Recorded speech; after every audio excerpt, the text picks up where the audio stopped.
السلام علیکم ورحمۃ اللہ وبرکاتہ۔ حضرت عبداللہ بن عباس رضی اللہ تعالیٰ عنہ روایت کرتے ہیں کہ روم کے سپاہیوں نے 20 مسلمانوں کو قید کر کے قیصر روم کے پاس دربار میں پیش کیا۔ قیصر نے مسلمان قیدیوں سے کہا، عیسائی بن جاؤ تو جان کی امان پاؤ گے۔ تو سب نے کہا، نہیں، ہرگز نہیں، ہم نور سے ظلمات کے اندھیروں میں ہرگز نہیں جائیں گے۔ قیصر روم یہ جواب سن کر سخت غصے میں آ گیا۔ اس نے جلاد سے کہا، فلاں جوان قیدی کے علاوہ باقی سب کے سر اڑا دو۔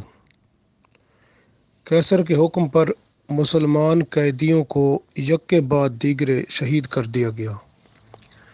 اب ایک نوجوان قیدی زندہ بچ گیا۔ قیصر نے گوارا نہ کیا کہ اتنا حسین و جمیل، ذہین، لائق و فائق جوان کو قتل کیا جائے۔ عیسائیوں نے اسے طرح طرح کے لالچ دے کر عیسائی بنانا چاہا، لیکن وہ ان کی ہر پیشکش کو ٹھکراتا رہا۔ قیصر روم کا دربار اب آراستہ ہے۔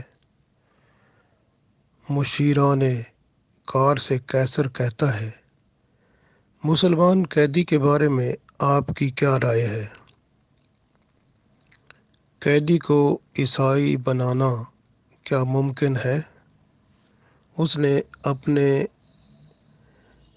مشیران سے اس کا جواب چاہا۔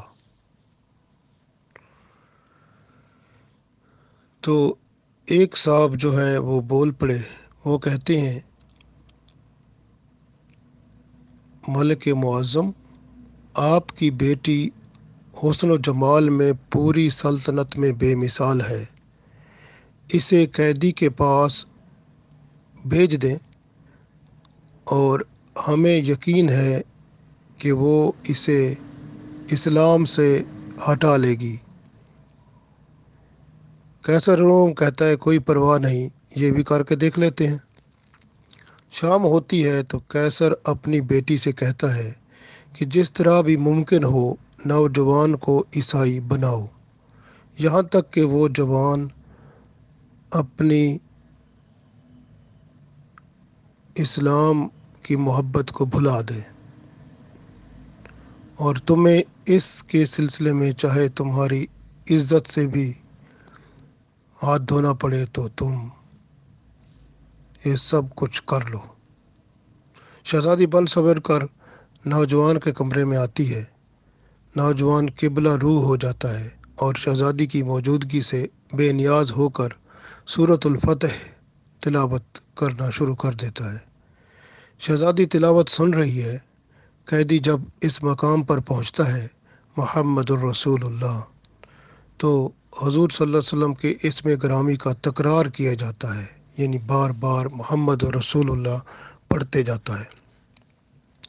جذبات سے مغلوب ہو کر قیدی زار و قطار رونے لگتا ہے۔ اسے روتا دیکھ کر شہزادی بھی رونا شروع کر دیتی ہے۔ قیدی آیت کا تکرار کیے جاتا ہے، حتیٰ کہ شہزادی قریب آ جاتی ہے اور کہتی ہے، تمہیں اسی کا واسطہ جس کا نام لے کر رو رہے ہو، میں جو پوچھوں گی اس کا جواب دینا۔ تو اس نے کہا، کیا پوچھنا چاہتی ہو؟ تو شہزادی کہتی ہے، میں نے شاعروں کو سنا ہے، خطیبوں کو سنا ہے، لیکن جو کلام تم پڑھ رہے ہو میرے دل و دماغ میں اثر کر چکا ہے۔ یہ کلام کس کا ہے؟ یہ کسی شاعر کا کلام نہیں ہے، یہ اللہ تعالیٰ کا کلام لگتا ہے۔ پھر وہ پوچھتی ہے کہ محمد رسول اللہ صلی اللہ علیہ وسلم کون ہے؟ اس کا نام لے کر تم کیوں رونے لگے تھے؟ تو انہوں نے کہا کہ محمد الرسول اللہ صلی اللہ علیہ وسلم میرے آقا ہیں۔ رہی بات میرے رونے کی، تو کیا بتاؤں کہ ان سے میں کوسوں دور ہوں، ان کے فیضان صحبت سے محروم ہوں، ان کے جمال کا طالب ہوں، ان کے فراق میں رو رہا تھا۔ تو وہ شہزادی کہتی ہے کیا یہ ممکن ہے کہ تم مجھے محمد رسول اللہ صلی اللہ علیہ وسلم کی زیارت کرا سکو؟ تو وہ کہتا ہے کیسے ممکن ہے، میں قیدی ہوں۔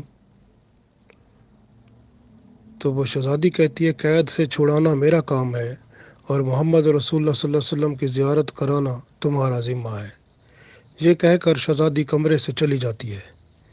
شہزادی استبل میں داخل ہوتی ہے، عمدہ نسل کے گھوڑے لیتی ہے، اسلحہ سے آراستہ ہوتی ہے، ہیرے اور جواہرات لے کر قیدی کے پاس آ جاتی ہے اور کہتی ہے اب تم آزاد ہو، چلو مجھے بھی اپنے آقا محمد رسول اللہ صلی اللہ علیہ وسلم کے قدموں تک لے چلو۔ قیدی اور شہزادی دونوں رات کی تاریکی میں گھوڑوں پر سوار ہو کر نکل کھڑے ہوتے ہیں۔ اعلیٰ نسل کے گھوڑے ہوا سے باتیں کرتے جا رہے ہیں۔ صبح تک وہ سفر جاری رکھتے ہیں، حتیٰ کہ قیصر کی حدود عبور کر کے اسلامی سلطنت میں داخل ہو جاتے ہیں۔ وہ اپنے پیچھے گھوڑوں کی ٹاپ سنتے ہیں، ان کے پیچھے گھوڑے جو دوسرے لگتے ہیں وہ ان کی آواز سنتے ہیں، لیکن شہزادی فوراً جو ہے وہ سواروں کو دیکھتی ہے اور اپنے گھوڑے کو تیز کر کے آگے چلی جاتی ہے۔ اب وہ پیچھے سے جو گھڑ سوار آ رہے تھے وہ ان کو دیکھتے ہیں تو کہتے ہیں خطرہ ٹل گیا ہے۔ ان سواروں میں نہ تو، وہ شہزادی کہتی ہے، نہ تو میرا باپ ہے اور نہ ہی کوئی سپاہی ہیں۔ تو جب غور سے ان کو دیکھتے ہیں تو ان کے چہرے چمک اٹھتے ہیں کیونکہ یہ مسلمان ہیں۔ وہ دیکھتے ہیں یہ تو وہی مسلمان ہیں جن کو قیصر نے شہید کر دیا تھا۔ وہ ان کے قریب آ جاتے ہیں تو وہ کہتے ہیں ہم شہید ہیں، شہادت کے بعد ہمیں اللہ نے ایسی زندگی عطا کی ہے جس کا تم تصور نہیں کر سکتے۔ تمہیں مبارک ہو کہ 40 روز کے بعد تم بھی ہم سے آن ملو گے۔ یہ کہہ کر شہید گھوڑوں کو ایڑی لگاتے ہیں اور ان کے گھوڑے سر پٹ دوڑنے لگتے ہیں اور وہ نگاہوں سے اوجھل ہو جاتے ہیں۔ صبح کے تڑکے شہزادی اور نوجوان ایک صحرا میں داخل ہو جاتے ہیں۔ وہاں سے انہوں نے دیکھا کہ اسلام کا پڑاؤ ڈالا ہوا ہے جس میں رسول پاک صلی اللہ علیہ وسلم بھی موجود ہیں۔ دونوں حضور پاک صلی اللہ علیہ وسلم کے خیمے کے قریب آتے ہیں۔ حضور پاک صلی اللہ علیہ وسلم سے پہلے ہی آپ صلی اللہ علیہ وسلم پہلے ہی ان کے انتظار میں ہیں۔ شہزادی کی وارفتگی اور دیوانگی وہ دیکھی نہیں جاتی۔ خیمہ میں داخل ہوتے ہی وہ اپنی چادر حضور پاک صلی اللہ علیہ وسلم کے قدموں میں ڈال دیتی ہے اور حضور صلی اللہ علیہ وسلم کے قدموں کو چومنے لگتی ہے اور کہتی ہے سب خوبیاں اللہ کے لیے ہیں جس نے مجھے آپ کا دیدار کرایا۔ میں آپ صلی اللہ علیہ وسلم کے معبود پر اور آپ صلی اللہ علیہ وسلم کی رسالت پر ایمان لاتی ہوں۔ شہزادی کلمہ پڑھ کر مسلمان ہو جاتی ہے۔ پھر وہ شرماتے ہوئے کہتی ہے یا رسول اللہ صلی اللہ علیہ وسلم میرا نکاح اس نوجوان سے کر دیجئے۔ آپ صلی اللہ علیہ وسلم دونوں کو رشتہ ازواج میں منسلک کر دیتے ہیں۔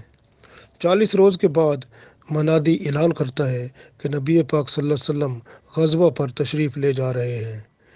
رسول پاک صلی اللہ علیہ وسلم لشکر کے ساتھ جب روانہ ہوتے ہیں تو اس وقت صورتحال ایسی ہے کہ یہ جو قیدی تھا یہ بھی اللہ کے حکم سے اس لشکر میں شامل ہو جاتا ہے۔